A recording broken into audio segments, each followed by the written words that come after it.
तो कहानी की शुरुआत होती है एक प्यारी सी चिड़िया से जो अपने जंगल में घूम रही थी। एक दिन उसे एक रहस्यमयी बीज मिले जो जादुई संतरों से भरे हुए थे। चिड़िया ने उन्हें बड़े प्यार से बोया और रोज उनकी देखभाल की।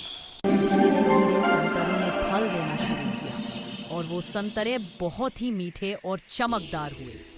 जब चिड़िया ने उन्हें गांव में बेचा तो सब लोग हैरान रह गए और चिड़िया को बहुत सराहा। इस तरह चिड़िया ने न सिर्फ पैसा कमाया बल्कि गांव के लोगों को भी एक नई उम्मीद दी और इस तरह सबका जीवन खुशहाल हो गया।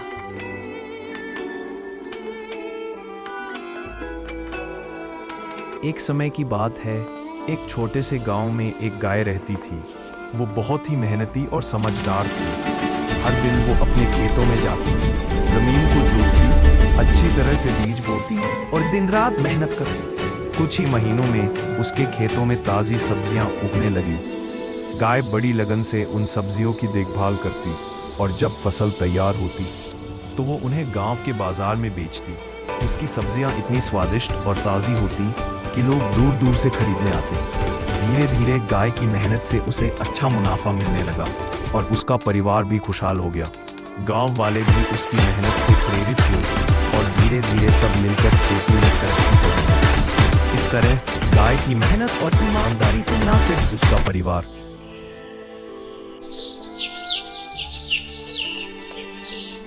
बकरी अपने छोटे से गांव में रहती है। वो अपने खेतों में फसल उगाती है जैसे गेहूं, चावल और सब्जियां। साथ ही वो औषधीय पौधों की भी खेती करती है जो लोगों के बहुत काम आते हैं। उसकी मेहनत और ईमानदारी से धीरे धीरे उसका व्यवसाय फल फूल जाता है और वो अपने गांव में एक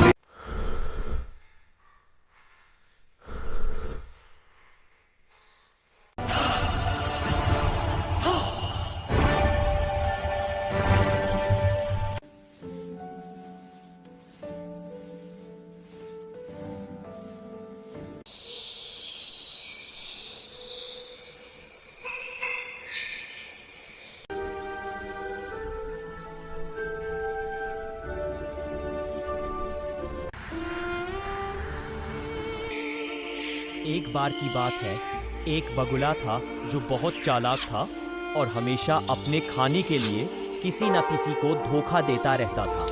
एक दिन उसकी मुलाकात एक पोपट से हुई जो बेहद समझदार और बुद्धिमान था। पोपट ने बगुले की चालों को समझ लिया और उसने बगुले को उसकी ही चाल में फंसा दिया। आखिरकार बगुला सीख गया कि ईमानदारी और दोस्ती से ज़्यादा कुछ नहीं, और इस तरह दोनों की दोस्ती गहरी हो गई।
एक दिन बकरी, गेटू, बंदर और पोपट मिलकर जंगल में एक पुराने नक्शे को ढूंढ लेते हैं, जो उन्हें एक गहरे जंगल के अंदर छुपे खजाने की ओर इशारा करता है। वे सब मिलकर अपनी अपनी खूबियों का इस्तेमाल करते हुए रास्ते में आने वाली चुनौतियों का सामना करते हैं। कभी जंगल में छुपे शरारती जानवरों से बचना, कभी गहरी नदियों को पार करना, और हर मोड़ पर उनका साथ और मजेदार कारनामे उनकी दोस्ती को और भी गहरा करते हैं। अंत में जब वे खजाने तक पहुंचते हैं तो उन्हें पता चलता है कि असली खजाना उनकी दोस्ती और साथ में बिताए गए अच्छे वक्त में ही छुपा था। कैसी लगी ये कहानी? बिल्कुल। तो कहानी कुछ इस तरह शुरू होती है। एक हरे भरे जंगल में एक चतुर तोता और एक दयालु कबूतर रहते थे। दोनों की दोस्ती बहुत गहरी थी और उन्हें जंगल में छुपे हुए खजाने की खोज करने का मन हुआ। एक दिन दोनों ने अपने सफर की शुरुआत की जंगल के गहरे कोनों में घूमते हुए। उन्हें अलग अलग पहेलियों का सामना करना पड़ा। कई बार उन्हें मुश्किलें आईं, लेकिन उनकी समझदारी और दोस्ती ने उन्हें आगे बढ़ने में मदद की। आखिरकार एक दिन उन्हें एक प्राचीन पेड़ के नीचे छुपा हुआ खजाना मिलता है। खजाने में सोने की मुद्राएं, चमकते हुए रत्न और अनगिनत संपत्ति होती है, लेकिन सबसे बड़ी दौलत जो उन्हें मिलती है वह है उनकी साझा मेहनत और दोस्ती। इस तरह तोता और कबूतर न सिर्फ खजाना पाते हैं, बल्कि उनका बंधन और भी मजबूत हो जाता है। यही कहानी का सार है।